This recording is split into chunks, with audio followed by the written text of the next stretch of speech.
स्वागत है दोस्तों आप सभी का आपके अपने YouTube चैनल विकास यादव मैथ्स क्लासेस में एक बार फिर। और आज जो हम करेंगे वो हम एक्सरसाइज 3.3 का क्वेश्चन नंबर 2 करने वाले हैं। एक्सरसाइज 3.3 का क्वेश्चन नंबर 1 हम प्रीवियस वीडियो में कर चुके हैं। आपने यदि नहीं देखा है तो आप वहां जाकर के देख सकते हैं। अब आपका टाइम ज्यादा ना बर्बाद करते हुए सीधा क्वेश्चन की तरफ आते हैं। और हमारा ये जो क्वेश्चन है ये आपकी स्क्रीन पर है। और ये क्वेश्चन कह रहा है कि if we add 1 to the numerator and subtract 1 from the denominator, a fraction reduces to 1। तो कहने का मतलब ये है किसी एक फ्रैक्शन के न्यूमरेटर में यदि एक जोड़ दिया जाए और डिनोमिनेटर में से एक घटा दिया जाए तो वो फ्रैक्शन एक हो जाती है। और वहीं दूसरी तरफ वह एक और चीज कहता है, वह कहता है कि it becomes 1/2 if we only add 1 to the numerator, sorry denominator. What is the fraction? इसने दूसरी तरफ ये कहा है कि यदि हम सिर्फ और सिर्फ एक उसके डिनोमिनेटर में जोड़ दें तो वह फ्रैक्शन बन जाती है 1/2। तो बताइए कि वह फ्रैक्शन क्या थी? सवाल ये है।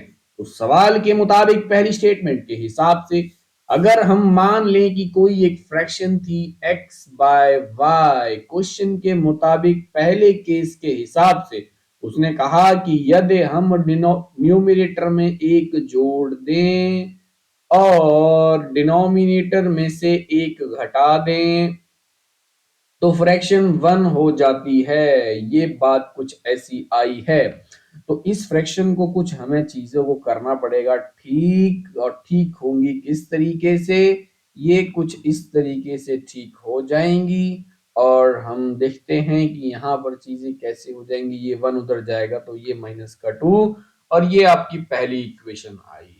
और वहीं दूसरी कंडीशन के हिसाब से अगर हम दूसरी स्टेटमेंट, जो पहली स्टेटमेंट थी, सॉरी ये जो आपकी पहली स्टेटमेंट थी यहां तक की, उसके हिसाब से हमारे पास ये एक इक्वेशन आई। और दूसरी स्टेटमेंट जो है वो दूसरी स्टेटमेंट हमें कहती है कि अगर हम सिर्फ और सिर्फ डिनोमिनेटर में एक जोड़ दें, अगर हम सिर्फ और सिर्फ डिनोमिनेटर में एक जोड़ दें तो फ्रैक्शन हो जाती है 1/2। तो माय डियर स्टूडेंट्स, अगर ऐसी कोई बात है तो इसको हम कुछ इस तरीके से लिख सकते हैं। और हमारी फ्रैक्शन क्या बन जाएगी?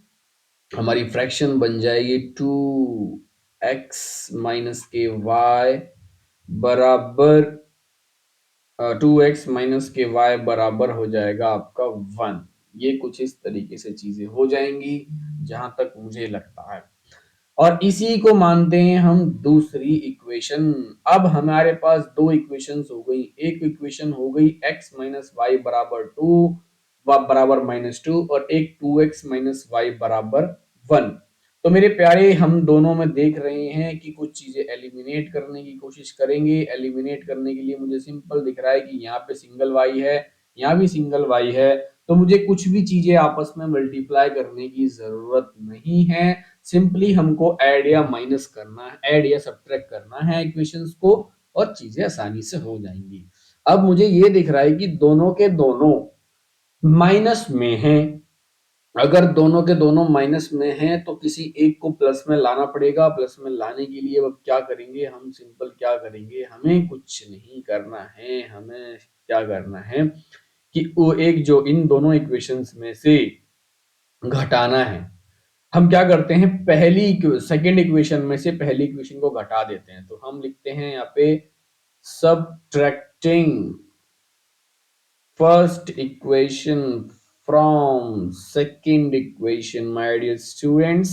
तो अगर ऐसा कुछ आपने लिखा है तो मतलब 2x - y में से क्या घटेगा? x - y घटेगा, x - y घटेगा। और एक में से क्या घटेगा? -2 घटेंगे। ये बात कुछ ऐसी आई होगी। और हम यूं कहते हैं कि ये 2x - y है, माइनस तो x है ही, और माइनस मिलके प्लस के y हो जाएंगे। 1 और +2 मतलब कि ये 3 हो जाएगा। y से हम देख रहे हैं y कट रहा है और यहाँ x रह गया। x की वैल्यू हमारे पास आ गई कितनी? 3। माय डियर स्टूडेंट्स, x की वैल्यू हमारे पास 3 आई।